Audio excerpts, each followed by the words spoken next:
Les refs, aujourd'hui, nouvelle vidéo, on va réagir à la nouvelle vidéo de Vision, qui est sortie à 1 heure. Le live est le plus sombre d'internet. Let's go, on va réagir à ça.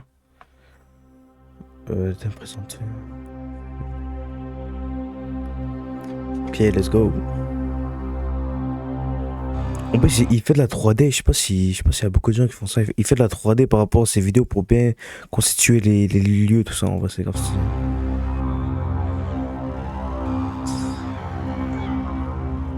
Un agent de sécurité surveille les rayons d'un supermarché. C'est calme. Les clients entrent, achètent leurs articles et repartent. Une journée somme toute classique. Enfin, à quelques détails près. À quelques dizaines de mètres, un homme se gare sur le parking, sort de son véhicule équipé d'une arme à feu, d'un gilet pare-balles et d'une caméra. Dans 2 minutes, l'un des plus gros massacres retransmis en direct sur Twitch aura lieu. Qui est derrière cet acte? Comment l'a-t-il organisé? Et pour quelle conviction? Aujourd'hui, nous allons nous plonger dans l'histoire du live, le plus sombre d'Internet. Mais comment il a pas été ban avant? Des fois, il y a des gens qui disent des mots, frère, qui sont bans au bout de 2 secondes. Lui a fait un massacre et le live, il a continué. Tranquille, normal. Buffalo en el estado de Nueva York, frecuentado por afroamericanos y llegó a Peut-être que dans les règles de Twitch, t'as le droit de faire des massacres. En vrai, Obsesionado con la ideología supremacista blanca, de hecho había colgado un manifiesto en internet días antes con detalles de la to the idea of hoping to promote more violence and to gain more notoriety. Hearing from the families of his victims, confronting him with their pain and anger before he was sentenced to life in prison without the possibility of parole.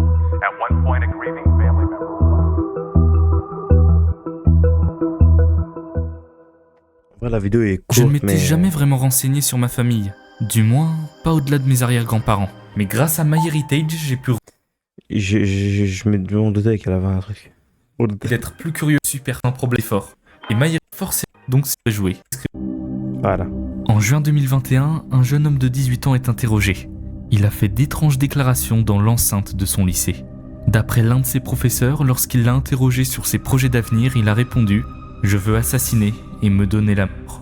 Expliquant finalement ses intentions comme n'allant pas plus loin qu'une simple plaisanterie et n'ayant pas formulé de menaces suffisamment précises, les soupçons sont levés et l'enquête est classée sans suite. Cet homme, c'est Peyton Gendron. Destiné à suivre un parcours prometteur d'ingénieur à l'image de ses parents, il venait en réalité de duper les autorités et pensait le moindre mot qu'il avait prononcé. Peyton est en pleine élaboration d'un plan macabre et cette absence de répercussions judiciaires renforce chez lui un sentiment d'impunité.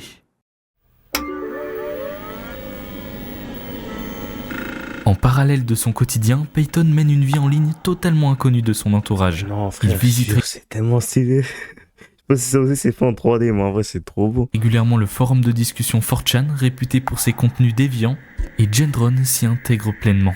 Pour dire les choses, il a un penchant raciste, et pas qu'un peu. Bien que tous les utilisateurs du forum ne partagent pas ses idées, il parvient à en trouver qui les soutiennent.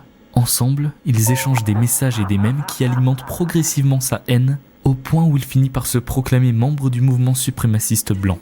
Son activité en ligne ne se limite pas à des messages. Elle inclut également un document qu'il rédige au fil du temps. Ce qu'il appelle son manifeste finira par dépasser les 180 pages, dévoilant son extrémisme en détaillant sa vie, ses expériences et sa vision profondément raciste du monde.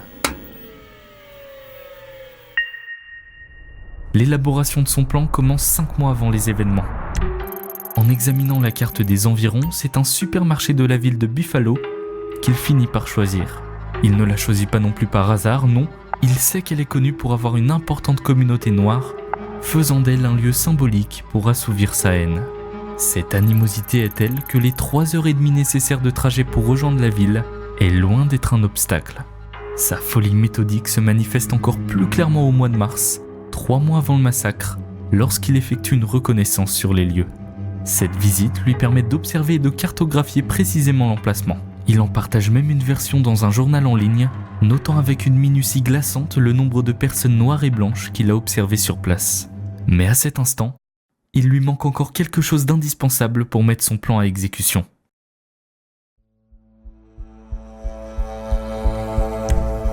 Mais non. Mais non, frère, c'est trop, je te jure. Malgré les propos troublants Non, mais je pense que je l'avais mis au début qui a fait ça, mais frère, c'est incroyable. S'il y a des montages comme ça plus tard, vraiment, c'est Malgré dinguerie. les propos troublants qu'il avait tenus auparavant, Peyton réussit à passer le test requis par la loi fédérale américaine pour se procurer tout un arsenal.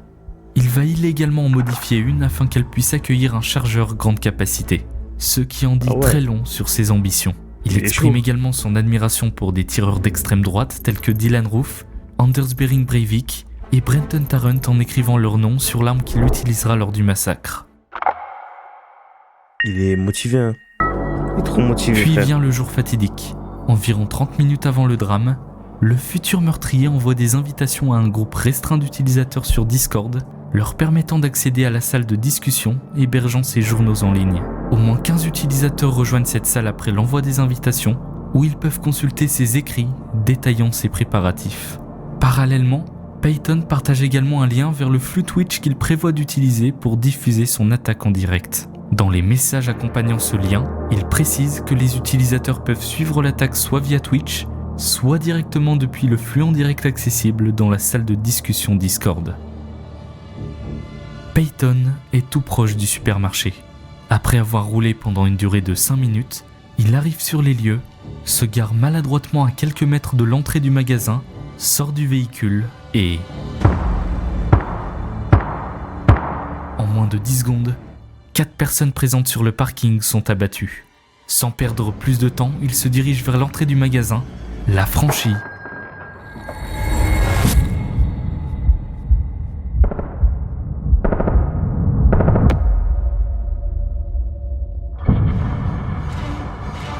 L'agent de sécurité se précipite vers la source des coups de feu et se retrouve face au tireur qui diffuse toujours son acte en direct sur Twitch. Par réflexe, il dégaine son arme et ouvre le feu. Cependant, les balles n'atteignent pas leur cible, se heurtant au gilet pare-balles du tueur. Ce dernier riposte immédiatement et tire sur l'agent. Après avoir fait un total de 10 victimes, le tueur tente de prendre la fuite. Mais un obstacle vient entraver son plan. Aïe, aïe, aïe. Pendant l'attaque, des employés et des clients parviennent à alerter discrètement la police. Celle-ci, en Bien moins vu. d'1 minute, est présente sur les lieux et font face à l'individu menaçant de se donner la mort. Après une négociation tendue, ils réussissent à le convaincre de poser son arme et est arrêté. Le massacre aura duré un total de 2 minutes, mais laissera un souvenir indélébile pour les rescapés et les proches des victimes. C'est une dinguerie. C'est comme Erin Christine. Elle gagnait sa vie en confectionnant des costumes pour la société et des casquettes de baseball. Elle avait surmonté 2 anévrismes cérébraux et avait survécu à un cancer du sein.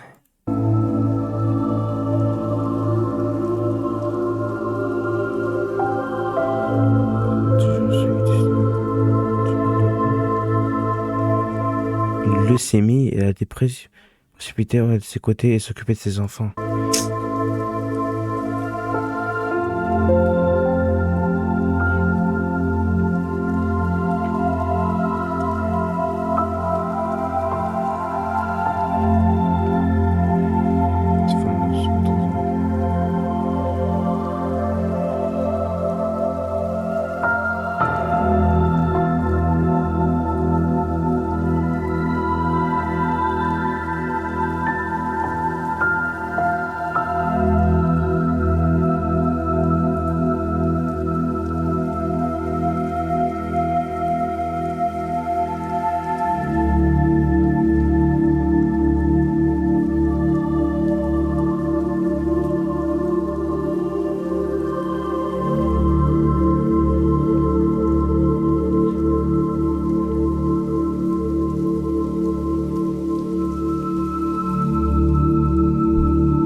Quant au direct, il a été intégralement diffusé et accessible à tous sur Twitch comme il l'avait prévu, mais a été supprimé par la plateforme 2 minutes après sa fin. Rapidement, Peyton Gendron comparaît devant le tribunal de Buffalo.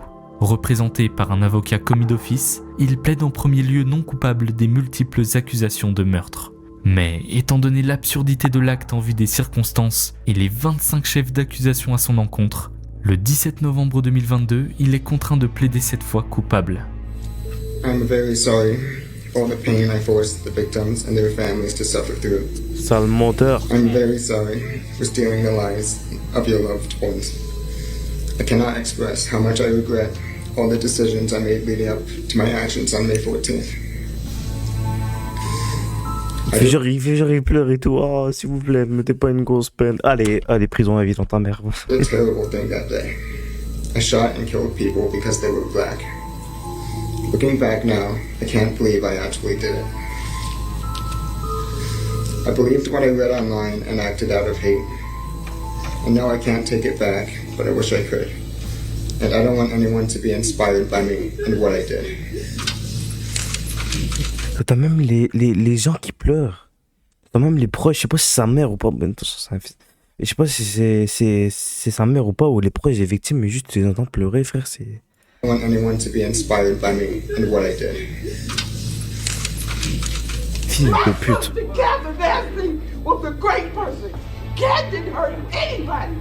That ain't fair to shit. You gonna come to our city and decide you don't like black people. Man, you don't know a damn thing about black people. We're human. We like our kids to go to prison. Verdict, 90 années de prison sans possibilité de libération. Frère, t'abuses, le juge, il leur a même 300 ans, juste au cas où il survit jusqu'à au moins 110 ans. Ouais, c'est fou, toi. Conditionnel. Cependant, ce n'est pas terminé. En tout cas, pour le moment. Puisque la peine de mort est demandée à son encontre tellement l'acte est cruel. Le procès commencera le 8 septembre 2025. Je vous tiendrai... Non, en vrai, c'est mieux 90 ans. Parce que les gens là-bas, ils vont un peu le massacrer. Il va souffrir vite fait.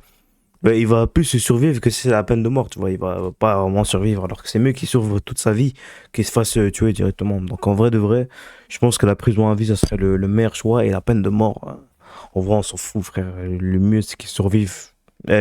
Survivent pas et qu'ils souffrent. Voilà. Donc au courant dans l'onglet communauté de la chaîne de ce qu'il en est. Pour en revenir au sujet principal, car oui, si vous n'êtes pas au courant, cette vidéo fait suite à ma vidéo sur les côtés obscurs des lives IRL. Ceux-ci ne se limitent pas au simple sensationnalisme. Ils peuvent également servir de méthode pour transmettre des messages plus que négatifs. Le streaming en direct peut alors devenir un exutoire, un moyen d'expression ultime, parfois utilisé par des individus cherchant à laisser une empreinte. Dans un autre cas, nous avons Rajai Sharif Black, qui est tristement connu pour un double meurtre suivi de sa propre mort, qu'il a diffusé partiellement en direct sur Facebook Live en décembre 2021. Cet anesthésiste de 44 ans, en proie à des problèmes liés à une bataille pour la garde de ses enfants, a tué son ex-petite amie chez elle à Baltimore. Il l'a ensuite conduit jusqu'à l'appartement de son ex-femme, où il a mis fin à ses jours après l'avoir abattue elle aussi. C'est donc dans un live qu'il a avoué ses actes, expliquant être submergé par la dépression et les conflits personnels. I've been going through a custody battle. I've been going through having my ex-wife say I molested my children and all kinds of craziness. Been fighting for custody for 3 years. Anyway, I just did something crazy, man. I just shot my ex-girlfriend in the head, yo. Felt like a dream. Like I never thought I would be that guy. I just wanted to say this to people. Don't play with people's emotions, man. Avant de tuer son ex-femme, il l'a attendue à l'extérieur de son domicile tout en filmant, affirmant qu'elle était la source de son mal-être. Les 2 enfants de Raji et de son ex-femme ont été retrouvés indemnes dans la voiture à proximité des lieux. En fait, les live IRL incarnent à la fois le meilleur et le pire pour notre époque, un outil de connexion, d'expression et de divertissement, mais aussi un espace où les dérives et les dangers résident. Merci encore à MyHeritage d'avoir sponsorisé cette vidéo. N'oubliez pas, vous pouvez profiter de l'essai gratuit de 14 jours grâce à mon lien disponible en description. Bon, la vidéo est finie. Bon, on a skippé le partenariat, on a skippé la fin de la vidéo. C'est pour ça qu'elle dure. Cette vidéo va durer environ le temps de la vidéo. Ça fait beaucoup de fois que je dis vidéo. Mais bon, en tout cas, c'était cool. Vision, j'aime bien. Surtout, il sort une vidéo environ toutes les 2 semaines, toutes les 1 mois parfois. Il avait fait une pause de 3 mois. En vrai, je kiffe bien ces vidéos. Ce qui est bien, ces vidéos, il a fait un feat avec Feld Up, ma réaction dispo sur YouTube, si vous voulez aller la voir. Et ce qui est bien, ces vidéos, il a commencé à faire du 3D il y a pas longtemps et il les met dans ses miniatures et tout. Je trouve ça vraiment très stylé. En tout cas, le frère, je pense qu'il fait. N'hésitez pas à liker, à vous abonner, à partager. Je mettrai la chaîne de Vision en description. Sinon, les frères, ciao.